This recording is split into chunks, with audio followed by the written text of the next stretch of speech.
Dan, what is the best removal in Magic the Gathering? I'm not quite sure, Josh, to be honest. Pierre, what do you think it is? I think it's player removal this week on battlechads. Yeah.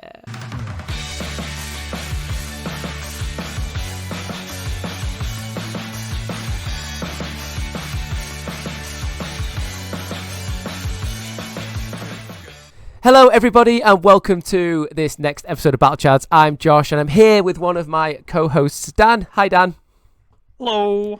And we have a very special guest this week on a special Deck Tech episode of Battlechads.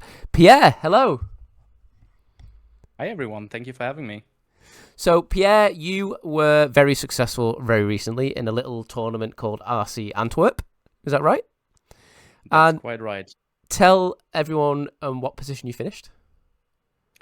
After the top 8, I finished third due to my finishing first on day 1 and day 2 after Swiss. So yeah, pretty good result. And what is more impressive than that, Pierre? What deck did you get that result in? With Ruby Storm. Ruby Storm. Sorry, Pierre, just say that again for the listeners who might not be fully tuned in or they've just woken up. Just say it one more time, just to catch everybody's attention. I finished third in Antwerp's RC with Ruby Storm. No way. I mean, the best sort of removal is sort of player removal, right? Why interact with them when you can just make them dead? Yeah. Don't Exactly. care about your creatures, mate. So how this pod's going to work, as our previous deck techs, is we'll have a small introduction with Pierre. Then we're going to go get the deck list up, and we're going to talk about the deck's construction, the sort of game plan, tips and tricks, and sideboard options, and why you chose those sideboard options. Pierre, you kindly give us a lot of information to put into the show notes. So we've got a free sideboard guide for the listeners. We've got your matchup breakdowns as well, and a few of the little tips that, once the podcast is finished and you've listened to it all and gave us a like and all that good stuff, you can then go and peruse in in the listener's own time. If you're driving, listener, don't be doing that while you're driving. Definitely not. No. Yeah. So, Pierre, before we move on to that, can you just give us an introduction to yourself? We always ask our guests sort of when you started playing Magic and what set, and then sort of a smally sort of walk through on your Magic career and how you ended up on Ruby Storm, because I did notice your MTGO account is stacked with Storm results. So yeah, so who is Pierre, and how did you get here? Well, I'm Pierre. I'm from Cologne in Germany. Great city to live in. I moved here 2011, I think. I'm not from that far away. I started playing Magic like really early on, but my real first memories start with like opening Onslaught boosters. Oh wow. Wow. So it's quite a while. Yeah, I had a lot of friends that were quite a bit older than me and introduced me to the whole range of nerd hobbies like TTRPGs, like Warhammer Fantasy, playing Magic, of course. And of course I had this like in school with like Yu-Gi-Oh cards with like you have no idea what they do and you just make up the rules as you go. Buy fakes off of eBay because your dad finally gives in to pay $10 for a Chinese fake or something. Stuff like that. And yeah, I play for a very long time. Used to be a Vintage and Legacy player. Vintage was actually my Legacy. first tournament format. So I went straight from draft and sealed into what's the most broken thing you can do in Magic? I want to do that. Yep. And maybe that is already a hint how I ended up in Ruby Storm. Yeah. I took a quite a longer break during my studies here in Cologne at some point, and then returned to Modern few years. Like, I mean, it's 7 years already, I think. Yeah. Yeah, and ever since playing local tournaments, then starting grinding more and more in MTGO, finding community, of course, over some time. We have a club here in Cologne that has recently formed where we can play every Monday. And also, quick shout out to my friends on the other Discord. It's called Campfire. Right, okay. It is the evening where we sit around and play Magic, stream it for everyone else. And it's like you had a previous guest, Henrik Schieche, who was famous for playing the Dwarf deck. Yep. He joined our Discord as well, and he can tell you maybe the next time he will be on, he will be on eventually again. sure. I'm pretty sure he's a great guy. It's a tough school. Like if there's a lot of experienced players watching your every move and criticizing everything, and also like there's a lot of distraction that is similar to a tournament. And liaison into Ruby Storm. It's my favorite deck. When I'm a combo player at heart. When MH3 was spoilered and Ral and Ruby Medallion got announced, and I was like, okay, this card is broken. It's a payoff and a cost reducer. Okay, sign me up. I instantly bought 4. But I also struggle with picking like underdog decks quite a bit, just to like feel a little smarter than everyone else and not play in the mirror. I need to feel something when I play this game. Yeah, as we all do, right? Yeah. And so my approach changed drastically when I decided to properly prepare and just track everything. And as I've said in the RC interviews, I've over 1,200 matches tracked with Ruby Storm by now, and I just wanted to see, the numbers. I'm a data scientist in my day job. Yeah. I just wanted to see what I'm doing, is it working or not, and not rely on opinions that we all have quite a lot of. Yeah, so you're just backing it up by science, essentially. Yeah, a little. Science is a big word, but back it up with data. As a data analyst myself, I can respect that. I mean, when we were testing for one of the RCs earlier in the year, I had made a spreadsheet for the entire team, and it showed like win rate percentages. It's my favorite part about Magic, the data and just the decisions that you can make based on that data. So again, as a data analyst like yourself, yeah, touche. There's a lot to be said. I mean, I know we'll diverge a little bit off the subject, but there's a lot to be said about the, because I've never really done it. I'm a lot more like dragging knuckles across the floor kind of person than playing with data. But I guess if you have that data set and then you can identify your good matchups, your bad matchups, and then what is the percentage you're going to see those matchups? For example, if you've got a bad matchup against, I don't know, Boros Energy, for example, then maybe you can think like maybe this deck isn't the right choice because I'm diluting my deck too much to try and fight this, and then I'm losing to the rest of the meta, for example. Yeah, exactly.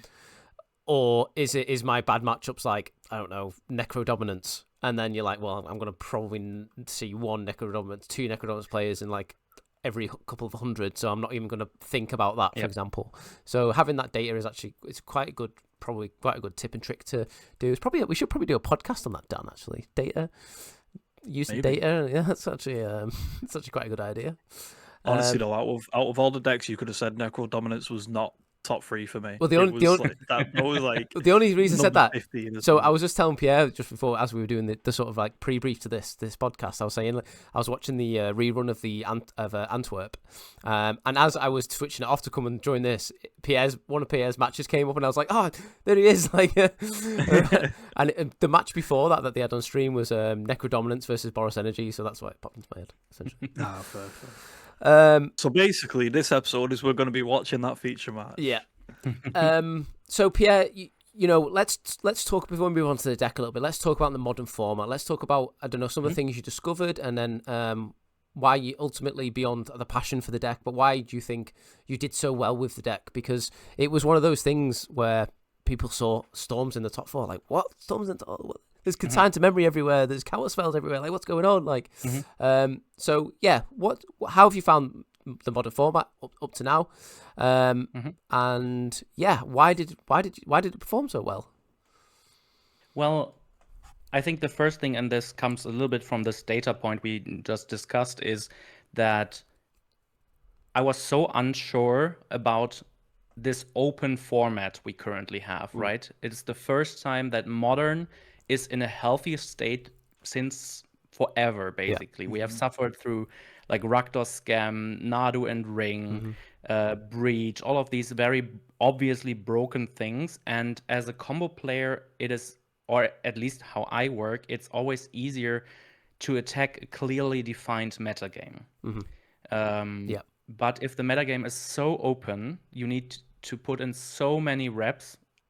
Fortunately enough, I had the time and energy to do so, to figure out, okay, what's happening. And you need to be so enfranchised into Magic in general. You need to be on Twitter constantly. I've played so many modern challenges over the last weeks. I think in the preparation I played 17 challenges, a Wow. super qualifier, Wow. 15 leagues, and so on. And all of these things lead to, okay, you have a clear understanding of the metagame, you know how it rotates from experience of tens of years of Magic. Like, okay, Jeskai Blink gets big. Okay, what usually happens if a mid-range deck gets big?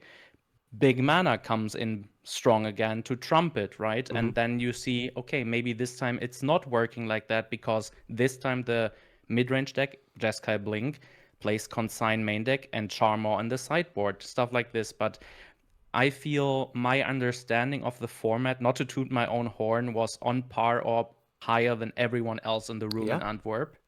And I could also help friends. Yeah, and that I think what I said Ruby Storm is my favorite deck, right? But if the numbers wouldn't have backed it up, I would not have played it. Yeah. And you made the comparison that Ruby Storm is kind of like olden day Dredge, where it fits a niche in the metagame that you need to correctly identify.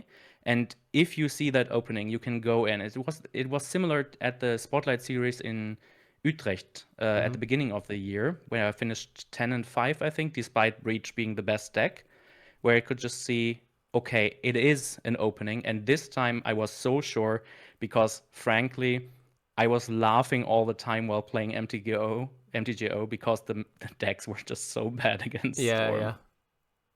Yeah. It's a fascinating sort of organism modern is right now, and the way it develops and changes. And it's not because it changes because new cards are put in. It's essentially, someone does well with this Jeskai Blink deck that's we've seen going everywhere, and then it's like then the whole meta changes. Like it's almost someone wins a challenge or wins a big event with it, and then like the meta just deviates towards that. So then there's like these sub metas happening with the modern because the format is really open. And I mean, if you ask me, I do think that Boros Energy and Amulet Titan are probably the best decks, but not by a big margin. And it's one of those unique things about a super healthy metagame is. You're right, as a combo player, because essentially I've traditionally been like a dredge player, like sort of graveyard interaction. Currently on Gurios Vengeance, and when you know what you're attacking and you know what you're going to play against, it's easier to refine how you build that deck. But now it's so open, like it probably pays being really proactive, having a really proactive deck. I think that's why like Dimir Frog, for example, another pet deck of mine, has sort of fell off the meta because this is a really hard meta for that because it's so open. Yes, it's finally gone. It's finally gone. And being a controlled player, it's really hard right now because it's unless you're doing something really proactive within your game plan, and something broken, you can't answer everything. So I think that's probably to reinforce your point why Storm is doing so well, because it's that niche thing and it's also it's getting them dead. Do you know what I mean? It's super proactive. Yeah. Cool. No, I really like it. I love the deck choice. Storm's got a special place in my heart for the one reason where you can cast empty the Warrens and make loads of goblins. That's my favorite part about the deck. But it's just like you've said, is that there's no like real police to the format, so all of these wacky combo decks or people's pet decks, like Jeskai Ascendancy did really well at the American RC over the same weekend. I've seen that list. it looks solid. It looks very, very solid. Yes. Yeah. So it's sort of being able to analyze the format, say, would Storm be good? Would Jeskai Ascendancy good? And it turns out a lot of people are just, not prepared for the weird decks. Well, not weird decks, but the unpopular deck choices to come out. So fair play. I think what it comes down to is, and even on day 2, there were some opponents who had very, very little experience against Storm, and I think that comes from like I try to get into the heads of my opponents on the MTGO metagame as well, and try to understand. Okay, most players play what's on top, right? They replicate deck lists and try to make minimal iterations. Yeah. Like they look at, I don't know, energy by misplaced ginger. They look at Rustaf or something like that, like these very popular influencers or MTGO grinders. And it's the same thing for preparation for the RC. Like how many of us have actually the time to do what I did, and I'm very lucky and privileged to do that.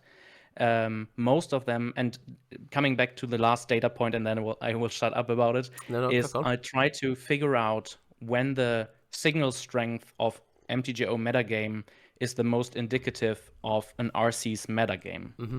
Right, and the numbers weren't quite good, and the confidence wasn't as high. But it was roughly 2 weeks before an RC, because it makes sense, right? Yeah. People need to organize their cards, they need to get them some last reps, and then the last week before the RC, you organize your travel plans, and you get there, right? So most people are locked in 2 weeks before, and I was like starting to lose a little bit after that, more and more, and I was thinking, I think it's still good, right? I think the adaptation that happens on MTGO is faster than what people can do in paper, and apparently I was right. Also very lucky, right? Of course, I clearly want to state that luck is always a very large portion of success, for sure, right? For sure. It's like a 30% failure rate most decks. So like if you're I think the maximum you can really achieve like over however many thousand games is 70%. If you're on 70%, that's really good. There's always that 30% failure rate. 70% is already unreal. Yeah. Like cool. So what we'll do now is that was really interesting, by the way. I could talk about that sort of stuff all day, but we've got a deck to talk about, and this deck is super interesting. So what I'll do now is I will get the deck up, and then we'll get straight into the sort of deck breakdown and deck tech portion of the podcast. So here's the deck that you've been playing with Pierre. So what we'll do, we'll just talk about some of the, instead of talking about each individual card, we'll sort of group them, because there's very clear sort of groups within the Storm deck itself. Yes. So yeah, first we'll start with the cards that you mentioned, the MH3, the sort of accelerants, as you were. So you got Ral and you've got Ruby Medallion. So you saw these, and then, because the old version of the Storm deck was the Izzet version, right? Gifts Ungiven, one of the best cards ever printed. Gifts Ungiven. So yeah, so when you saw these, well, I guess Ruby Medallion is like the obvious one, but then there's also the sort of combo with Ral. You know, I'm sure it explains in a minute. But before we sort of talk that through, what is this deck trying to achieve? What is the overall game plan to this deck using these cards? I had to explain Magic and what my deck does quite a bit to friends and family who followed me and have no idea what was happening. Okay. So the deck is named after one of the cost reducers, but I think it was named that for Legacy already, because the deck was pre-existing there, because Ruby Medallion was just a reprint. Basically, the deck strategy is to cast a lot of spells, and in the end, do that a couple of times via different means, but in the end finish the opponent with Grape Shot, a little sorcery where you throw little grapes at your opponent, but you do that quite a lot because it has the Storm mechanic. It is copied for every spell that has been played before you put it on the stack, and usually it's enough. The theoretical maximum damage of this deck is around 1500 with Aris Talons and all of sort of shenanigans, but usually 20 is enough. Yeah. So you, in order to cast these spells to get a to sort of chain them, you need to net mana, don't you? And exactly. Ral, Monsoon Mage, helps you do that because it says a part of the text is instant sorcery spells cost 1 less to cast, and then Ruby Medallion says red spells cost 1 less to cast. Funny old thing, the entire deck is red spells, so that's how you go about it. So sort of like, what would be like if you could craft like an opening hand, what would it be? Oh, can I be on the draw? You can be on the draw. So I never did this, and my good friend and test partner Patrick did this one time against one of my favorite opponents in the local tournament. He had a turn 1 kill on the draw with Gemstone Caverns. Right. Okay. So you need Gemstone Caverns, some irrelevant card you want to pitch, a second land, at least 2 rituals, at least one cost reducer, and then a good sequence of draws or exiles from the top. So in theory, it's possible. I have never done it. I'm quite jealous of him. Yeah. But that would be the perfect one. Otherwise, it's little lands, preferably 1 or 2. Then cost reduces, rituals, and some form of churning material to go through your deck. So to churn through your deck, you've got Glimpse the Impossible, which is a super exciting card because it's sort of unique in the way that the end step trigger sort of works as well. Can you just explain? Well, let's talk about the sort of not the loot effects, but the sort of cards that sort of help you cycle through your deck. So let's talk about them in a group now. Yeah, so you have the functional reprints of Ren's Resolve and Reckless Impulse. So 2 mana, exile the top 2 until the end of your next turn. You can play those cards. Notably also like play and not cast, so you can also play lands. And Glimpse the Impossible, which I'm the biggest hater of, by the way. Oh, okay. But it has its applications, right? Especially when you have 2 cost reducers, you just want more juice for your mana, basically.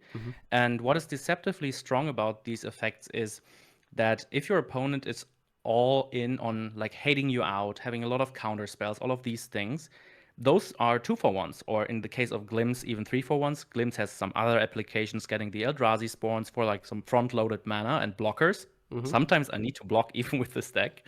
But yeah, and you do constant 2-for-1s, and at some point your opponent sits there with their Force of Negation, Counterspell, Solitude, whatever. But you 2-for-1 them all the time. And how I used to win against Jeskai Control featuring the Ring when it was still a thing was just like I wasn't doing anything. I was just playing lands and 2-for-1s all the time. And at some point they need to tap out to apply pressure. Then it's go time, or I have just so much stuff and 6 lands and they just have 4 or something like that. So once you cycle through your deck, you then use you then get your rituals and all that. But then there's going to be a moment when you do say you're going to pull the trigger, and what does that look like? That's actually not that easy to answer. Okay. Usually it is. The mentality I apply to this deck is there a downside to try to win? And I think that also came over in the feature matches quite a bit, because most of the time it doesn't hurt you to try to win if you're not expending too many cards, like too many rituals to go for one thing and they can answer that. Most often I think, okay, can I win? Is there a downside to trying? And this deck is non-deterministic until it is, basically. So you always think, okay, how many flips can I produce for Ra, or how many spells I can play for Ra to get to his ultimate stage? Can I get to a juicy Past in Flames or Wish? And calculating in your head, okay, what do I need to hit to still have the required amount of mana to still be able to do all of these things? So, and as usual with a combo deck, you try to win as late as possible, but as early as necessary. Okay, I like that. I want to draw more cards. Yeah. As late as possible, early as necessary. Have you ever heard that saying before? I've never, but a good wizard never arrives on time or something. What is it? A good wizard is never late or early. He arrives exactly when he needs to. Exactly, and Ral is a wizard, so there we go. Cool. True, very true. So, one of the ways in which you continue sort of cycle through your deck is Past in Flames. Now, this is a card as old as I've ever known. Anyway, how important is the graveyard for this deck to sort of go off? Just important enough that people think they can get you boarding in Graveyard Hate. Because I board in Graveyard Hate against Storm. Yeah, so basically it's the question of like how many angles you can attack with Storm, or if like attacking one angle is strong enough. For example, in my quarterfinals against Sajjan Cherokard, shoutouts to him, because small tangent. There was an incorrect judge call in our quarterfinals, disallowing him to make an additional land drop, which I'm really sorry about. I reached out to him. We're cool. But this affinity deck has 3 or sometimes even 4 copies of Tormod's Crypt main deck, right? So I'm not even trying to go for this, but there's a small caveat. I bought out 1 Past in Flames against Affinity, for example, but what you can do with these, like, because no one plays Leyline of the Void or Rest in Peace, are like this really hard graveyard removal. They often play like Endurance, Tormod's Crypt, stuff like this. So what you can do, and this is like one of the tricks with this deck, is okay, you have a sort of stacked graveyard, but you have some cards in hand. You play the Past in Flames, they pop their graveyard removal, and with the Past in Flames still on stack, you can play some rituals in Mana Morphosis. And then you can cast them again. Past in Flames is the easy button, so to say, right? If your opponent doesn't attack your graveyard, it's so much easier. And obviously, the best thing with Past in Flames is end of turn, fetch for Surveil, and bin that Past in Flames. That almost, like, because I know you play Gorios as well, it's almost as good as blind surveilling in a Traxa. 0 mana Entomb is always good, right? Yep. Even 1 mana Entomb is too good for Legacy. Literally, yeah. Wow. It's an interesting way to look at it, and it's definitely an eye opener to say that, like, Storm obviously does care about the graveyard because, like you said, Past in Flames is easy mode. But like for me, is I would just be bringing in, say, like Surge Goals, or I'm an Affinity player myself, so I'd have Tormod's Crypts, or you know, a bunch of the other graveyard stuff. But it's you don't necessarily win on the spot if you cast a graveyard hate piece, just like Tormod's Crypts, for example, is that you've still got to play around it, because as you say, you could let their graveyard bit resolve and then just go off still on the stack anyway. Yep. It's really, really scary. So there's a couple of key cards I want to talk about here, and first one is, or maybe key cards and then certain things to be aware of, because I know that Ral, when you flip Ral, because it's sort of like you have a 50-50 chance to flip Ral every time you cast a instant sorcery, and the secret sort of number for that is 8. Yep. But it's not like Storm, which it's spells cast. It has to be specifically instants or sorceries. Am I right? That's correct. Your instants and sorceries during your turn. And Twitch chat, no, I didn't forget to flip my Ral in my opponent's turn. It says this turn. Come on, guys. I know this turn. I'm going to be asking later on about tips and tricks. I've seen Storm players play manage their resources differently. So I've seen some with, they take out the coloured sort of tokens and then they put dice on them. One of the best ones I've seen actually was a guy who had just a notebook, he had like almost like a spreadsheet on a notebook, and he was writing really fast, which I thought was really efficient. So later on, I'm going to ask how you sort of manage these things, you know, keeping track on all this stuff. Another card I want to talk about is Wish. Now, Wish is a 3 mana, 1 red and 2. It says you may play a card you own from outside the game this turn. Tell me about Wish, because I bet you could talk about Wish for quite a chunk of time. Well, it's our 4th and 5th Past in Flames. It is a get out of jail free card with some main deck hate cards. But mostly it is our resilience to cards like Surgical Extraction that you mentioned, right? I'm a big proponent of having both Grapeshot and Wish in the deck. In the beginning, people tried playing without Grapeshot, and then the big fallacy of Wish is Force of Negation, right? If you just have Wish in your deck and no Grapeshot, your opponent, especially in an open decklist tournament, knows that, and as soon as they have 2 forces and 2 blue cards in hand, you're done for. Wish is scarier looking to your opponent than it actually is. But it's oftentimes that they cannot let it resolve. So they're just like stuck between a rock and a hard place, basically. As you can see, my sideboard doesn't actually have that many Wish targets, right? It's just a few. Wish is too expensive to be a play outside of a combo turn. Sometimes you can play around with it. For example, Splice, Desperate Ritual, Wish, Brotherhood's End against the opposing Trinisphere or something like that.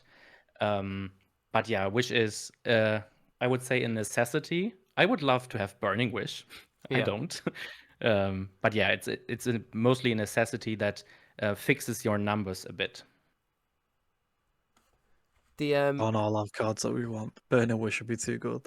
Yeah, I mean, as a person who is a Force Negation enjoyer, and they have Wish, I'm like, oh, I really don't want to counter this, but I have to. I feel like I have to, because it could be anything, right? Like I've always, I've had like Literally anything. someone told me once in my infancy of Magic, I was like, oh, every time there's like a tutor of some effect, just counter the thing they tutor. I was like, all right, yes, I'll do that. And then they put empty the Warrens on the stack, and I was like, well, I can't counter all them. Do you know what I mean? Like. Yeah, it just needs to be scary enough that your opponent thinks they might need to counter it.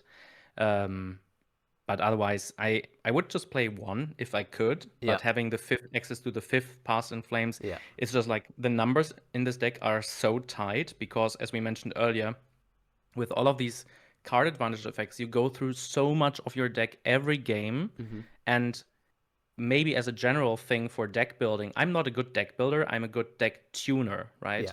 And whenever I think about if I want to increase or decrease the amount of a card in a deck, I think about opening hands. And whenever I think I have Wish in my opening hand, it's basically a mulligan. So that indicates 1 or 2 in a deck, right? And that's why I would never play 3, because then, drawing 2 Wishes in this kind of deck, I get goosebumps just thinking about that. Yeah. That's a good way. That's a good way to look at it, actually. Like, decide your numbers. Should I play another one of these? Well, would you want it in your open hand? Not really. Oh, then there's your answer. And another one I want to talk about is Valakut's Awakening, because I've seen some, because we shouted Rory out a couple of times. I've seen there's a guy locally called Rory Smith. He's a combo player, niche combo player, as a bit like you are, Pierre. And he's done some like almost gymnastics with this card. So just tell me, is any sort of like tips you would do with this card? Like, you know, how good is this card? Because when I've seen it perform, it's been great, especially when I've tried to. I remember against Warrior once I tried to surgical something out of his bin, and then he Valakut Awakening binned the thing I was surgical out of his hand, and then, you know, it's just a great card. So yeah, just tell me a bit about this card. I have a love and hate relationship with that card because it comes into play tapped, and you have 4 lands that enter tapped. But fortunately enough, we have barely no 1-drops, so that's not a bad thing. Basically, it is so great because it functions both as a spell and a land, and you want to have as little lands in this deck as possible, right? Whenever you reveal cards and it's land, it's basically a miss. This card has gotten me out of so many like sticky situations. And it's one of the few instance this deck plays, right? Most often it's best in post-board games because you want to board very little with such a deck. But sometimes you board in answers for your opponent hate pieces and they just don't have them. You can go end of turn Valakut Awakening, throw away your answers and just go for the combo turn instead. But the main thing with this card is like you really need to think about, is it really worth it playing that 5th land, right? Or like just a generic land, or keeping the card in your hand in case you draw a Valakut Awakening, right? But it has like saved me so many times in combo turns where I was about to fizzle, just re-bin another card, draw Mana Morphos and so on. I love this card, but sometimes I lose because of it. But that's true for all of the cards in this deck. Yeah. We had Kieran, a guy from the UK a couple of months back now.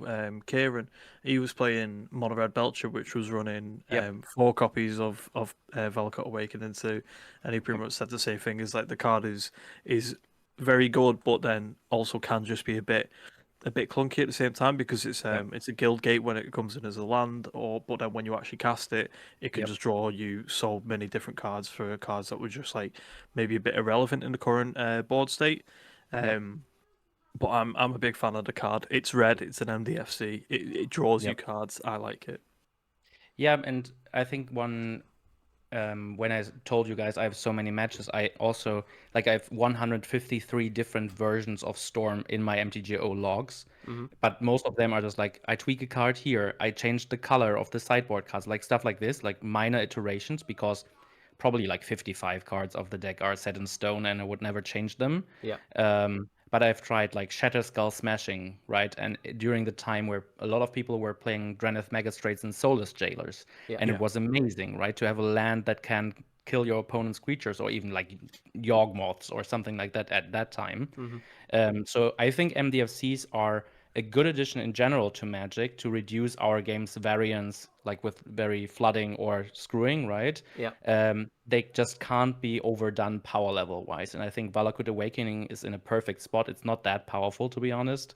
The cost of having a tap land is quite high. Yeah. I think it's a great designed card. One more card that I want to sort of allude before we talk about the mana base and then go into the sideboard is Artist Talent. Now, Artist Talent is a card that I've not respected enough. Just tell me about this card, guys. Artist so Talent. Good, right? It's so good. This stupid little otter card, right? So when this card was printed in Bloomborough, people were hesitant to add it, me included, right? Because I was thinking, it's not really doing anything if you put it down. I need to shout out my friend Patrick again, because I gave him a bad shout out in my interview in RC Antwerp. He prefers to play a Third Glimpse over the Artist Talent, which is a completely valid choice. Yeah. I still think my point on this card is correct, but I still appreciate all of the feedback he gave me and every ounce of energy he poured into our preparation. That aside, Artist Talent does everything. Yes. It doesn't do it very efficiently, to be honest, but it does two things mostly. The first thing is it increases the critical number of cost reducers, so you can play them into opponent's removal more aggressively. The second thing is, or maybe, second of three things, the second thing is it is a mana sink, which you have barely any of. The looting ability, when you mentioned Past in Flames earlier, there are so many games I have won through just cycling through my deck and just all of these like individual lands you hit, right? You bin them again, you can continue. And like also in my feature matches, Artist Talent was pivotal to a lot of those wins. The third chapter, I think that's called chapter. I don't even know class. I think level. I'm not sure. Level, what level, you see, I don't. Sometimes I don't care about art. I don't care about the text all too much. Art in general, yes, but not art on Magic cards. It's like all blanks to me. Yeah, fair. But yeah, for example, I can tell you one example. This what happened in a Storm Mirror, right? The Storm Mirrors usually revolve around Orim's Chant or turn 2 killing. Yeah.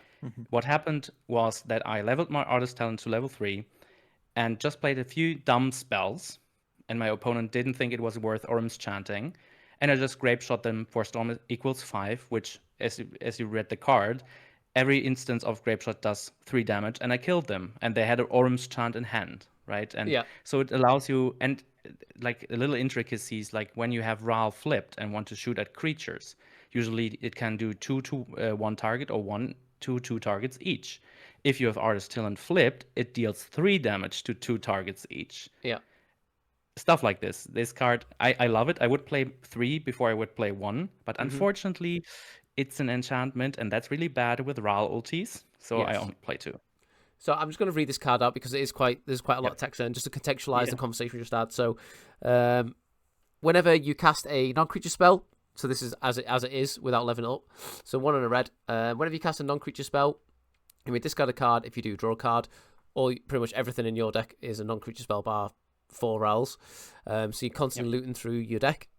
Then you level up for 2 and a red. Non-creature spells you cast cost 1 less to cast. So there's your accelerant, or your reducer, should I say. And then for another 2 and a red, if a source you control would deal non-combat damage to an opponent, or a permanent an opponent controls, it deals that much damage plus 2. So like I said before, your Storm 5 becomes, what, 18 damage, is that? No? So Yeah, give me Storm, six, yeah, six 15 damage in that sense Yeah. when 5 is with Grapeshot, but like with 5 copies, yeah. So yeah, it's one of those things like, because when I played against this deck, like, oh, all they're doing this turn is leveling us up, but then I'm like, oh, I don't like that. Yeah. The higher level it gets, the scarier it gets, and Yeah. it's really really good in the Phoenix Dredge deck as well. It's been Yep. doing its rounds. Yeah. Jammed the league with that, popped off every single game. It was so good. Blue I mean, Moral this, was just like a really really strong set. It's just got yeah, cards yeah. that people are like, wow, this is really really good. Yeah, it has so many like niche filling cards, right? Stuff that we have never seen, like Into the Floodmaw, for example. Yeah, literally. Incredibly strong magic card, right? But Artist Talent was like this deceptively strong card that inched its way like from 1 copy to 2 copies. Some people tried 3, but it has the biggest prismatic ending magnet on its head that I've Oh ever yeah, seen on any yeah. magic card. But it's good, right? Because you can play it proactively, and for your other cost reducers, you need to be a little bit more careful. But with this card, you just play it and Yeah, see if your opponent wants to tap out during their turn to fairy that's it, bounce yeah. it or whatever. It's when you sat there with a copy of Consigned to Memory and a Fatal Push, and then they play this, you're like, Yeah. what? Yeah, that happens. Anything more you want to say about the main bulk of the deck before we move on to the? Yeah, one last Go on. thing, which is I think one difference I made to the deck that Yep. really paid off in the end, which was Heroes Hangout.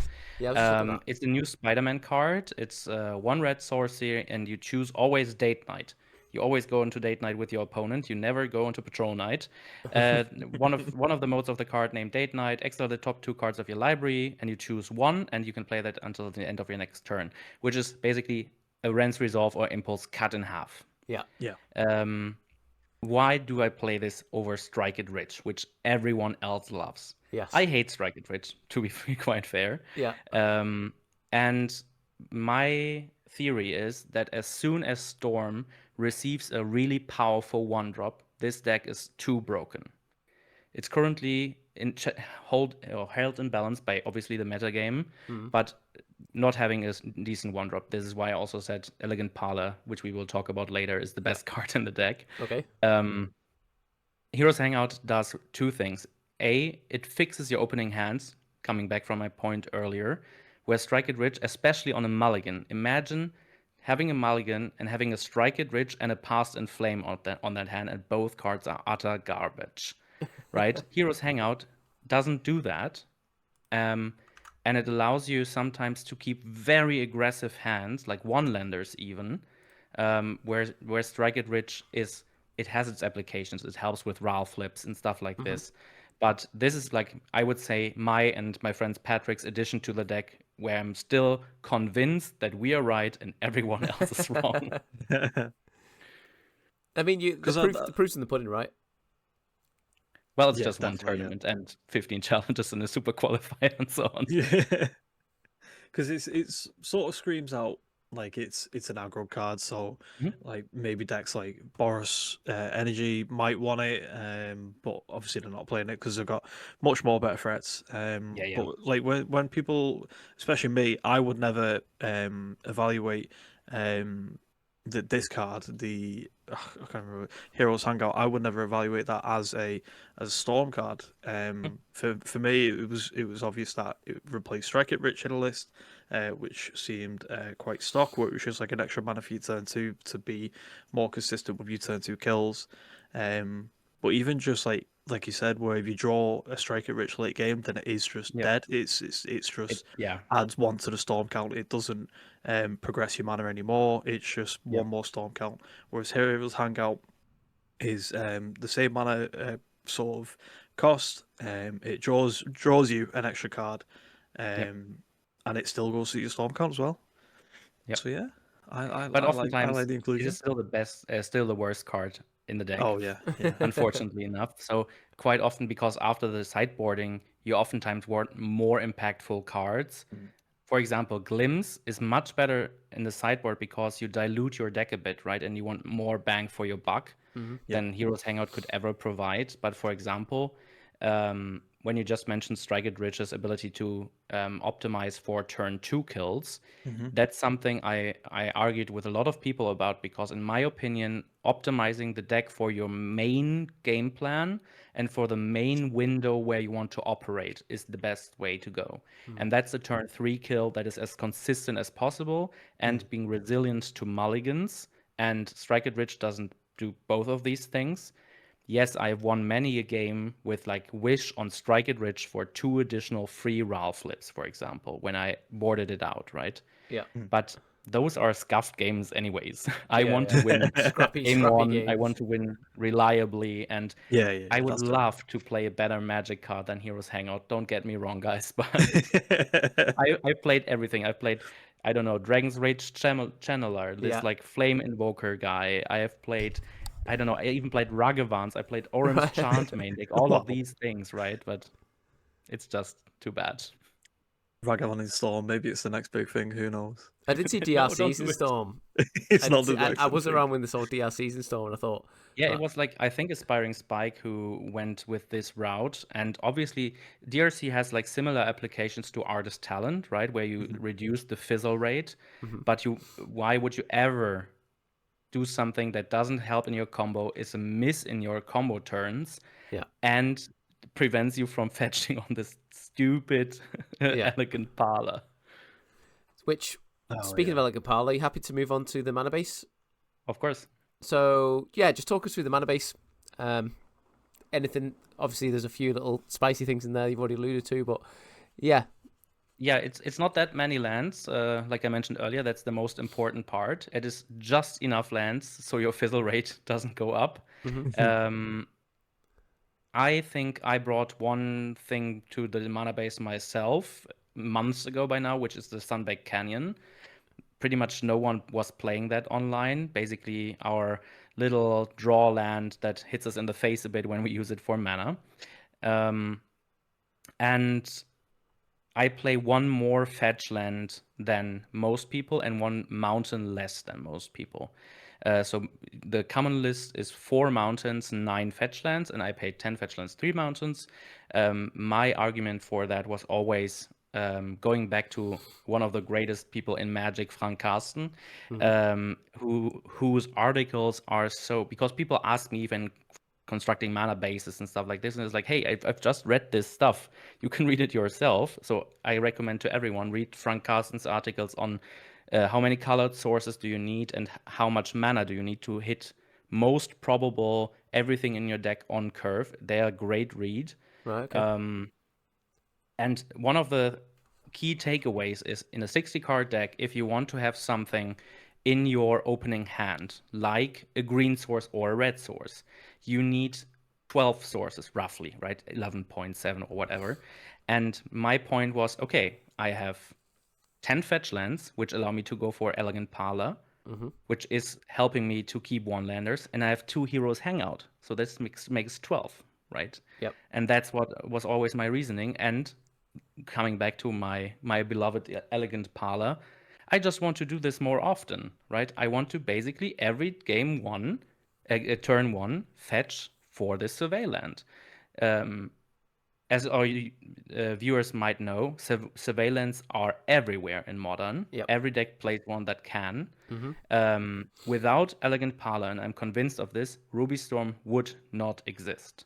Wow. And this is the same, for example, for Gorios, right? The surveil lands are so incredibly powerful, although I hate them because every turn takes like, I need to find my one-off surveil land and surveil, and then another minute's gone. But yeah, Elegant Parlor is a free selection in this deck, right? As you maybe seen in one of the feature matches, in my turn, I went to grab Elegant Parlor because I needed to make sure that the next draw I hit is not a land, and I had enough mana to do that, right? Yeah. The last thing, probably, this is also stock by now, and this was not my invention, is a Gemstone Caverns main deck. It's also a complicated card to evaluate, right? Because it's the only non-red producing land in our deck, and most of the time you cannot keep a 1-lander anyways, so it's sort of free, but the cost of imprinting a card in this deck is quite real, because Ruby Storm is not a key card combo deck, but a critical mass combo deck. Yeah, and like for example, I board out one land all the time in post-board games. It's either Valakut Awakening or Gemstone Caverns, which you can find all in the sideboard guide that will be attached to this video, I presume. Will be attached, yeah. Yeah, and Gemstone Caverns against deck that have Thoughtseize and even more interaction, I always board it out. So gladly, Frog isn't a thing anymore, finally. And Gorios is a bad matchup anyway, so you board it out there because you just can't imprint, and they have too many answers for what you're trying to do. You need all the cards. Yeah, and the last thing, I'll tell everyone time and time again, guys, don't be lazy and split your stupid fetch lands. You don't want to lose a game you would have easily won against an opposing Pithing Needle. Yeah. There's no reason to do. I completely understand if there's someone on a budget not being able to do it. All power to you, right? There's no shame in that. But if you have the fetch lands around, just do it, right? It's free. Yeah. Yeah, but that's pretty much it. I'm a big proponent of that. Split your lands if you can. Unless it's like, you play a 2-color, so like a Dimir, and you need your polluted deltas. But every other fetch you've got, every other fetch different. Yep. So any more on the mana base before we then move on to the sideboard? Of course, yeah. Nothing more on the mana base. Cool. So we'll go through your sideboard. What we'll do is we'll talk about each individual card, why it's there. Obviously, keeping in mind it could be a wish target as well. But then I just want to iterate to the listeners that, as you mentioned just then, there is a sideboard guide attached. So we're not going to go into, we take this out and bring this in unless it comes up in conversation. So sideboard then. Brotherhood's End. Let's start there, shall we? Sure. Brotherhood's End is the only mass removal I will ever accept in a Storm sideboard. Go home with your Fire Magic, Pyroclasm, whatever you want to play. They are not good magic cards in Storm. Brotherhood's End is just there because it can do two things. It can clear multiple artifacts hate from your opponents, especially like if they have, I don't know, Trinisphere, Chalice, Vexing Bauble, Tormod's Crypt, whatever they can have. But it can also sometimes, rarely, clear the board. I almost never board it in unless it's against Affinity, so I don't board it against Boros, for example. I don't think clearing their board is that effective. Tapping out for that is that meaningful. But yeah, it's the only mass removal I would ever play because of the flexibility. It's quite low power level-wise, unfortunately. Having 2 red pips is also quite bad sometimes, and obviously both modes can kill one of your cost reducers, so that there is some friction there, right? But yeah, that's mainly the point. It's very, very flexible and good at what it does. That's 1-0 to Pyroclasm. No, it's insane. Again, as an Affinity player, I hate this card so much. It's. I mean, I played it a lot when I played Rhinos, because I'm a big Rhinos player back when Violent Outburst was in, and same with Gemstone's Caverns. I was playing Gemstone Caverns as well. But Brothers then, because of the mana restrictions, you can only have 3 drops. It was actually a great.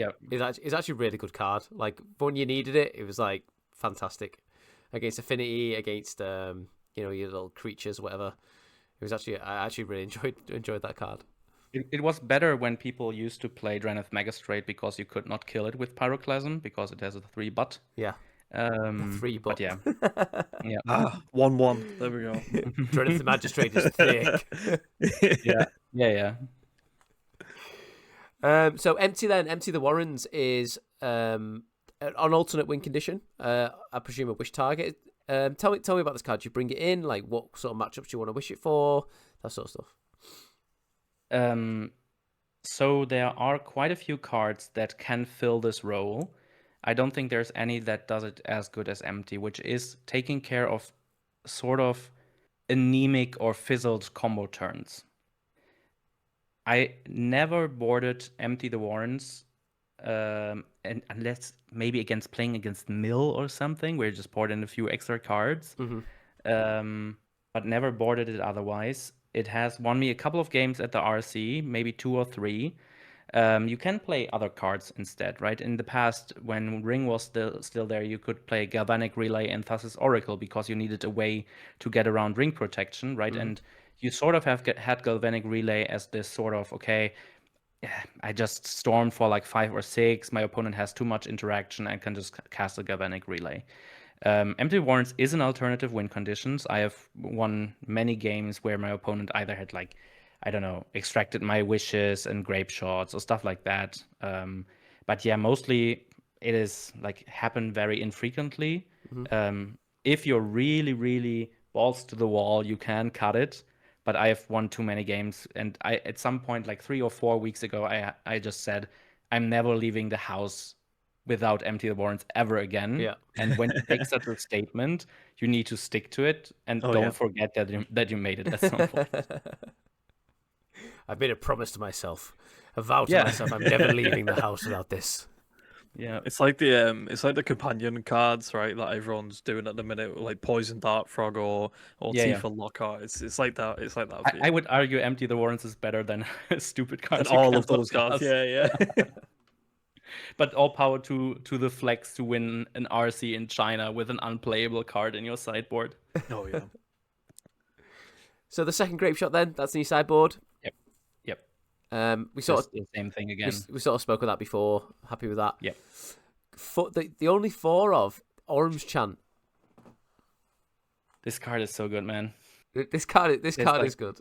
I had a couple of these in my sideboard for Glorious Vengeance, and when it was good, it was excellent. You're one of those dirty people who put more cards against Storm in your Glorious Vengeance while also having 80%. I think Orange Chant is amazing. Yeah. It is. So you need to understand, maybe for the not so proficient 1200 matches people back at home, the way such a deck can attack a metagame is if you, for example, if you can see the way people sideboard against you is very typical for each matchup. So what you can see is if people bring only instants and sorceries against you or only permanents, right? Orange Chant takes care of all the decks that want to still play Counterspell or Metallic Rebuke, Force of Negation. Counterspell, in my opinion, is not a playable modern card for a long time anymore. It's hard to justify. It also takes care of all of the pitch elementals like Solitude, Endurance, Subtlety, right? This card is so good. Back in the day in Spotlight Series Utrecht, I played an additional Silence as the 5th Orange Chant because this card is so busted, and it was good at stopping Breach as well back then. But if you want to feel pain in your life, play Simic Ritual against a post-board Ruby Storm opponent with 4 Orange Chant. You will not enjoy yourself. No, because the whole, I guess, the whole sort of interaction with you is on the stack, isn't it? Really. So you deny them of all their interaction. Yeah, literally. Yeah. Yep. Do you ever cast it where they players can attack? Do you ever kick it or not? Yeah, many times, right? Having like kicking it when an opponent has 2 Psychic Frogs or something is great value. I've time walked so many people just Orange Chant upkeeping them without kicker. Having 2 white is not that easy. You usually need to shock yourself with a Sacred Foundry where you wanted to get a mountain instead. But yeah, the kicking is just like, there is a little downside because it is target player, and where silence is each opponent, I think. So I have personally never lost to this, but a friend of mine won a Storm Mirror where they bought it in untimely malfunction, redirected the opponent's Orange Chant. So that can happen. Just keep that in mind, right? And if your opponent has hexproof for some reason, you cannot do it, which was really bad when Ring was around, for example, because they had protection. But yeah, this Orange Chant is like amazing. It's such a get 'em, isn't it? It's such a got 'em card. Yep. It's like also because your opponent really needs to think about if they have no counterspell and we're presenting it all the time to fake you out. Suddenly they can't do that anymore and need to, for example, in the match against 4-color Ritual I played, my opponent was representing some free form of interaction and just had to pitch his Endurance in response to my Orange Chant to get rid of some of my resources, right? But yeah, if basically just for 1 mana, my opponent needs to decide. And for this card leads to. I played against Mango on stream, for example, and I on my upkeep chanted him, and he had like Force, Counterspell, blue card, and I was thinking, it's Wow. like, okay, if I force this now, or it's like just forcing Counterspell or something like this, I can't really recollect the details, but he needed to think, okay, am I just bluffing here and want to get a 2-for-1 basically? Yeah. He let it resolve and immediately died. Yeah. But like one of the few things where you can try to outmaneuver your opponent with. Do you ever bluff with this card then? Is this ever gotten with a bluff? Or is it mainly I'm gonna win now?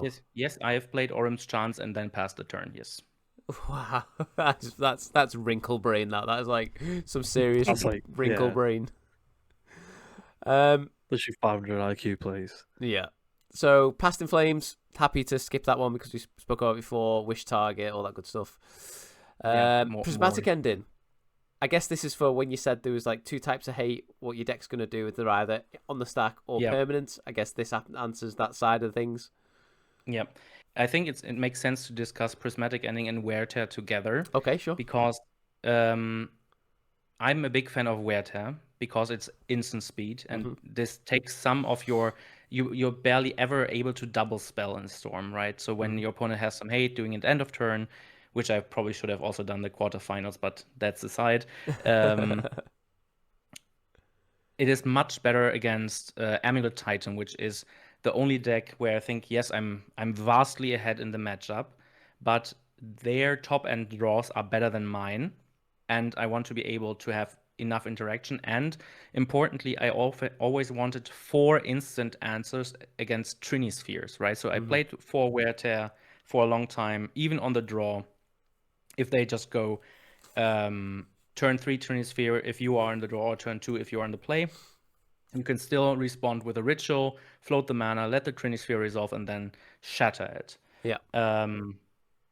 Destroying an Urza's Saga with a trigger on the stack is oftentimes a blowout. I hate that card as well, so like, delicious. I've played against a local friend of mine here in Cologne who plays Affinity, and I blew out Urza's Saga and with the trigger on stack and his Mox Opal, and the game was over. Yeah.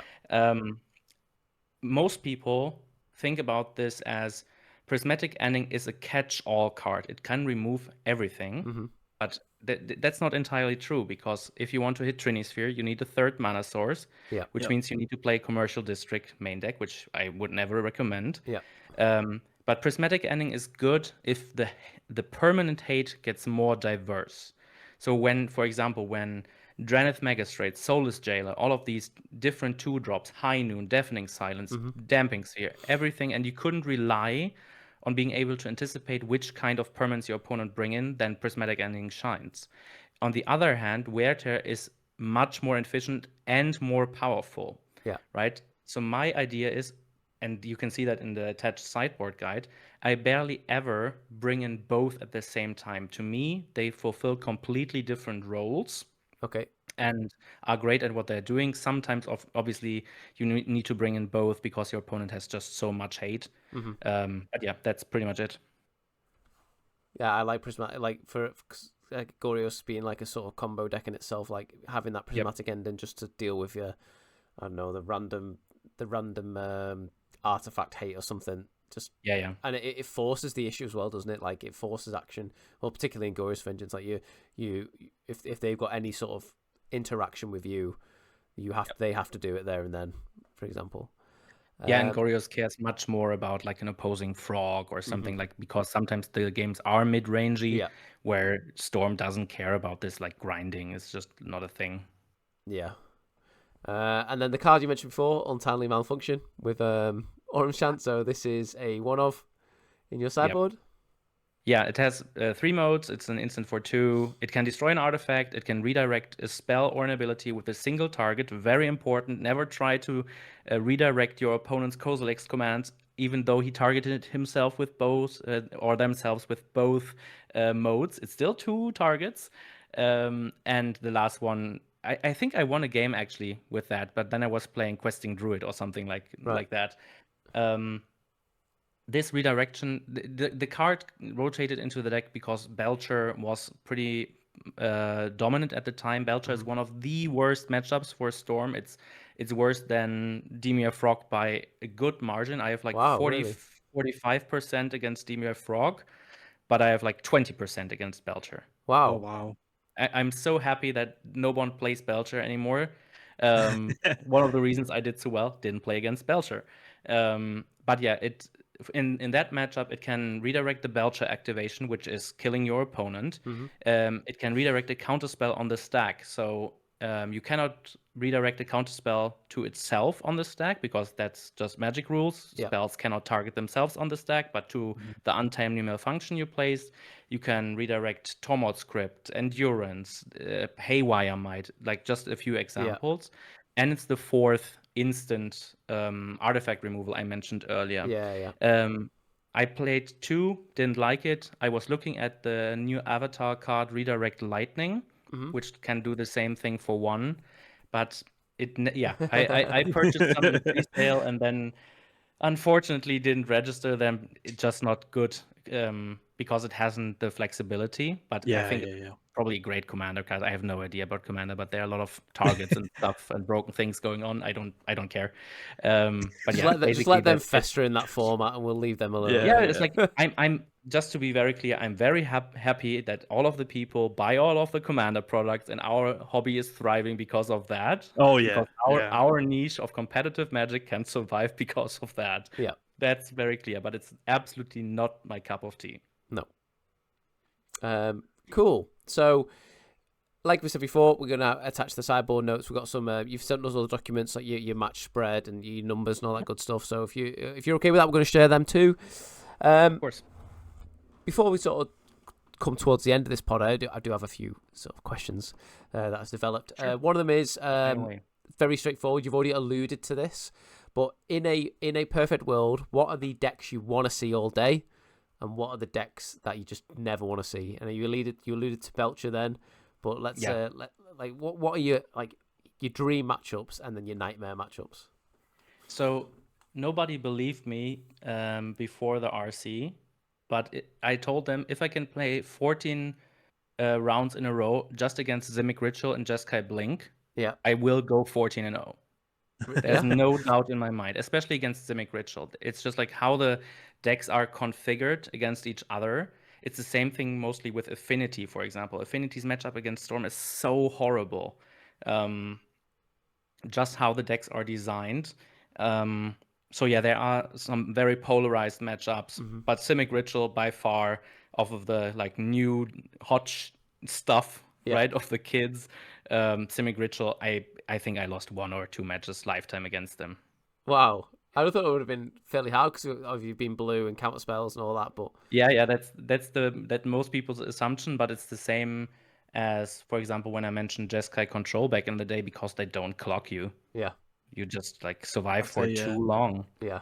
And regarding the bad matchups, Belcher. Yeah. Belcher is the absolute worst. They have a very reliable turn 4 kill with most of the time 1, 2, 3 pieces of interaction that take you out. It doesn't get better after sideboarding. It used to be, for example, Domain Zoo used to be a very bad matchup for Storm. It's not anymore since they play Doorkeeper Thrall instead of Tribal Flames. Since then, that was mind-boggling. Maybe just like a quick tangent. It was mind-boggling to me how one card changed in a deck can jump my win rate against by 40%. Wow, is that just because you got more time? Yeah, because Doorkeeper Thrall doesn't do anything, and they barely ever can double spell because their mana is also quite constrained. Yeah. And this push at the end is just missing, and suddenly I'm not 30% against Domain Zeus since the old list, but suddenly I'm winning way more than I'm losing. So that's also something to keep out for, or keep a lookout for, if your bad matchups suddenly start changing quite a bit and retesting the same matchup over and over just to see if there's a change in the dynamic. Cool. Throughout the pod, you talked about little tips and tricks, things you can do with Wish and all that. But is any other little nuances of the deck that you came to discover, or that what might be sort of relevant to, say, the listeners who might be thinking about picking this deck up? Well, Storm is easy to learn how to master, like so many Magic decks. It is vital that you don't keep bad hands. Yeah. But the bad hands are relatively easily to identify. The main things is like managing your resources, trying to understand, do you need to win this turn? Because if there's no reason, just chill, right? Yeah. But if you go for it, try to manage your resources in a way that, and try to see at which time your opponent can have what interaction.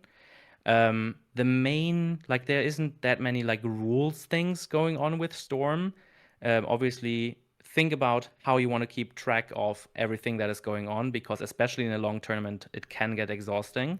Yeah. And one thing I did on stream was, you can, let's say you have a round in play and you have played 6 instants and sorcery, or 4 instants and sorceries this turn. You have a sorcery and an instant in hand. You can play your sorcery, the RAL triggers, and without passing priority, you play your instant as well. RAL triggers again, and now both of those triggers count for the 6 spells you played this turn, and would allow to flip RAL on 8, right? Which I did in the quarterfinals. Right. Okay. Because the trigger of RAL doesn't lock in, so to say. It just counts everything when it resolves, which isn't that intuitive. But to be honest, I played in Utrecht.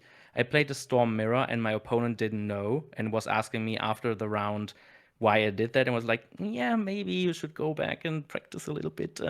That's why you lost, like bro. It was mostly because I had a 5th silence in sideboard and he didn't, so... Oh, right, yeah. That would help as well. Yeah, but that's mostly it. So Storm rewards practice, being very enfranchised in the metagame.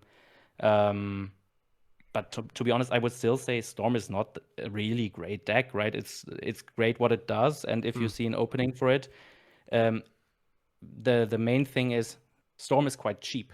So you are, but that is like a little deceptive, right? Because if you're looking for a cheap deck, that most of the time means you're starting out, right? You're just getting to know it. I would not recommend Storm as a starting player, because it will be very frustrating for you. Pick something like, is it Prowess or something like that? Because the mechanics in this deck are so convoluted and so exhausting. You will lose so many matches. It's like you play a different game sometimes, isn't it? Yeah. So just on like, I've mentioned before about how you manage your resources when you're playing a game. Yep. Do you prefer like the sort of dice method, or do you have your own method like I talked about before with the guy with the spreadsheet? So I have when I play Storm at a local tournament or not on a feature match, which was the first time this weekend, not saying like I'm doing this all the time. I write down everything. I have a very strict method. Life total changes. I always make a quick note why I made that. So if I fetch, there's a little F, or attack is like a little A or something like that. Okay, yeah. If I play Storm, I write the numbers. The mana, I write the numbers. If I'm doing a modification, I'm crossing it through. And also for Storm, I'm adding a little dash to it when it's a non-instant, non-sorcery spell, so I can keep track of RAL while I'm doing track of the Storm. The main reason why, and I think everyone needs to do it, the rules are not clear how to do it. As it's written, it states it's in a not easily changeable way. So if you put your very round D20 on a mountain in play and count your mana like that, and your opponent table flips because you hit the pass in flames, whatever, the dice rolls off the table, and then try to speak to a judge and tell, hey, can we rewrite the entire turn because I don't know how much the storm count is. That's why I write everything down. Right, okay, yeah. And the other thing which you might have seen in the feature matches is I had these like little doodads printed out where it says like this turn, next turn, this turn RAW, this turn glimpse. And usually when you play at a local tournament and the combo turn is fairly easy, you can keep these things separate on your table. But the more stuff is on your table, the more convoluted it gets. And the same thing, right? I'm really, really a big proponent of clear communication, no angle shooting, making everything as clear as possible. And this also means I can never lose track of what is happening, because I never want to come into a situation where I don't know, can I play this spell this turn or next turn? And then having to ask a judge, and maybe the resolution is wrong, or it leads to frustration. And but I'm also very methodical when it comes to that. So people mock me for my MTGO setup because it's like fixed, like where the zones are and stuff like that. But that is also maybe as a general thing, and that's the last thing I'll say to that topic, is try to reduce friction in your setups. Whenever you feel something scrapes against your brain while you do it over and over again, and this is not only true for Magic, but for work and private life and whatever, right? Just reduce that and make it go away. I'm like, some of my friends tell me, or I told them things, just do this differently. I've seen you doing this 50 times.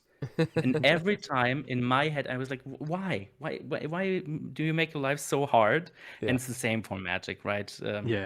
Try to find a setup you're comfortable with, and you will make your opponents also comfortable with, because it is very clear to them. I've seen some messy Storm opponents, like, and some messy sort of board states, like mana not in line, and just absolute Christian. Shout out to Christian. The way you handle your deck is awful. Bad boy. Naughty Christian. Like, because you've got like Christian who does that on the team, but then you've got Lucas who plays like Golgari Roots and Standard, which is a very, very messy deck. It runs like so many different tokens, but he seems to have it like a certain way where his board just looks immaculate all the time. So fair play, Christian. Do better. Yeah. Be better, Christian. I think it also comes down what you mentioned earlier, just as a last thing. When you used to be a dredge player, right? There's just like, how do you organize your graveyard, right? It is just like, some people just like throw everything on a pile, and then some people then started, I'll split dredgers and non-dredgers and stuff like this. I never did that, because that's helped my opponent. I just kept aware. I think it also comes just with experience, that you think about these like meta levels of our card game, right? That you have enough capacity to think about like organization and logistics and all of these things. Yeah, because when I played Dredge, like, my battlefield looked very different to when I was playing like a different deck, for example. I have a standard setup with my cards and my graveyard, but when it comes to like Dredge specifically, I had a system. But every Dredge player does, it seems to be like Dredge was like a unique for that sort of misplacing the graveyard. It also comes like, maybe because some people don't think about these things enough, but if you're looking at like really high levels of competitive Magic, I had qualified for multiple RCs. I've played PTQs back in the day, GPs and stuff like that. For example, what most people don't like about my setup is I have my graveyard on the left side of my playmat from top to bottom, right? Instead of below my deck, where is my notepad? Because that's where my right hand is, and my pen, right? But what also makes a difference is, if I am not in full control of myself, to not look at my graveyard when I draw Past in Flames, right? Sometimes you cannot suppress these tells. It is easier to look at something that is on the battlefield instead of looking down to your right. The tell is much more distinct, right? Stuff like this. Yeah, because I'm the same. A top deck of Glorious Vengeance, I'm like, ooh, what's my graveyard? Like, that guy's top deck to Glorious Vengeance. But I was interesting story. I was in the Liverpool Modern qualifier for Modern, the Sunday of the Spotlight. Round one opponent, I was against the dredge deck, the Arclight Phoenix one, and he had his deck in the middle. And at first I was like, in the middle, right? But so there's your play mat, right? And right in the middle in front of me, and I'm like, do you want me to cut that? Like, I thought he was presenting it, he was so close, and I was like, I didn't understand why. And I was like, you're all right if I put your deck just to the side because it's like in the battlefield? And he was like, no, I like it there because. And then he explained, because here's my graveyard that I'm going to dredge with. Here's my battlefield, and then and the way he explained it, I was like, oh, now you've explained it, it makes sense to me. So crack on, like. Right, okay. But at first I was always like, keep in mind there is a right way to do it, and if your opponent doesn't like your setup and wants to pinch you a bit, you will not play with your lands in front, my friend. Right? Oh yeah, I like this. Yeah, lands. That's an interesting one because lands in front is actually you can actually request your opponent doesn't do that, and then you can get a judge involved. Exactly. Right? Yeah. Yeah, that's right. I try not to do that because I don't know. I don't want to be that guy. But like, yeah, lands in front is a weird one. I'm not a fan. Shout out to Skura. I'm not a fan. But whatever. I was watching a YouTube video, like just going back to sort of like the graveyard decks. It was like a Hogak deck, and he just had his graveyard was like the bottom half of his playmat, just all of it just spread out. It's like, oh, here's Bridge, here's Hogak, here's all my Bloodghast. It's like, what? How are you like not going insane? Mine's just like a nice little pile, and then my exiles just tucked up underneath my graveyard. But different people, different kinks, I guess. That's it. Stop kink shaming, Dan. Stop kink shaming people. Sorry. Yeah, this is a graveyard free interview. Sorry, guys. Sorry. Although if my missus did come say to me and say like, "Listen, my kink is lands in front," I'd be like, "We're over." Yeah. That's unacceptable. Yeah, unacceptable behavior. Yeah. Cool. So Get out. thank you so much for coming on doing this. It's been really interesting. I've actually learned quite a lot. I like your philosophy on things. You should write maybe a little article on like these little sort of, I don't know, ways of approaching Magic. Because I thought it was quite interesting. Do you have any socials? So like, how are you with sharing social media, Twitter, and all that sort of stuff? Where Like, can we if you find want you? to reach out for anything Magic related, use my Twitter. But I have like 70 followers and barely any tweets. Although I had a viral hit tweet for Ban Amulet on this weekend. But no, I'm not on any like social media regarding like being a Magic personality or something. I don't care about that.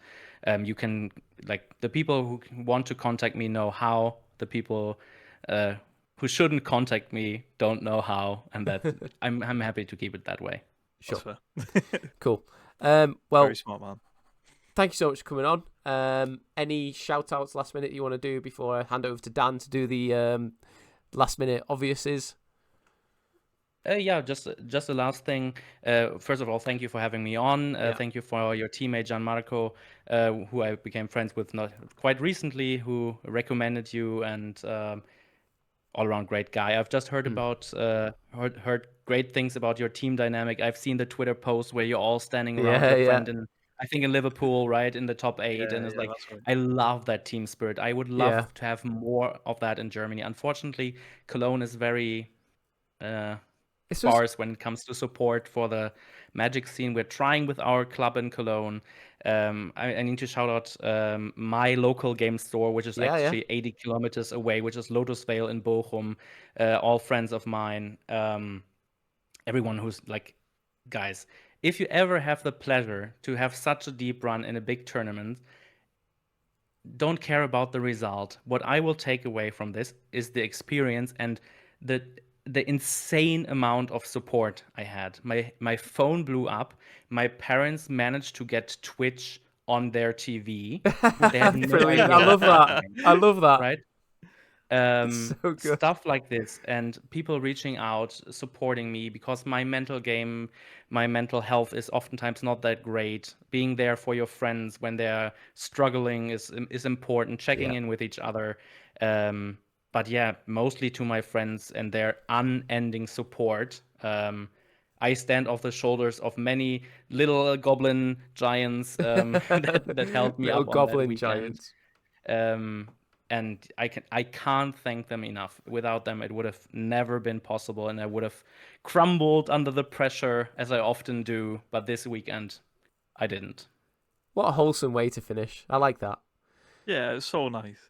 It just shows the best bit about this nerdy card game that we all love and enjoy is the gathering rather than the magic. Yep.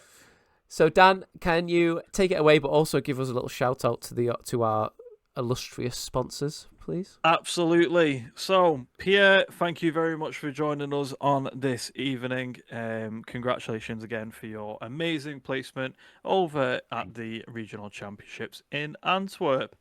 Ladies and gentlemen, before we get started with the outro, I would like to give a big, massive shout out to our great friends and family over at UltraPRO.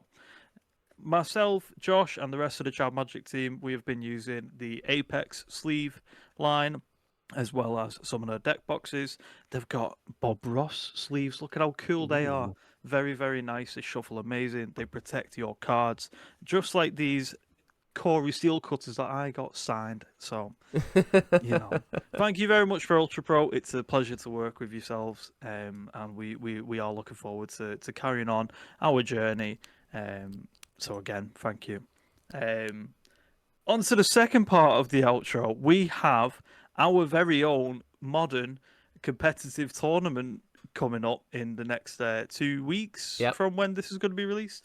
So on the next 13th week, of December. No, next week, the week after.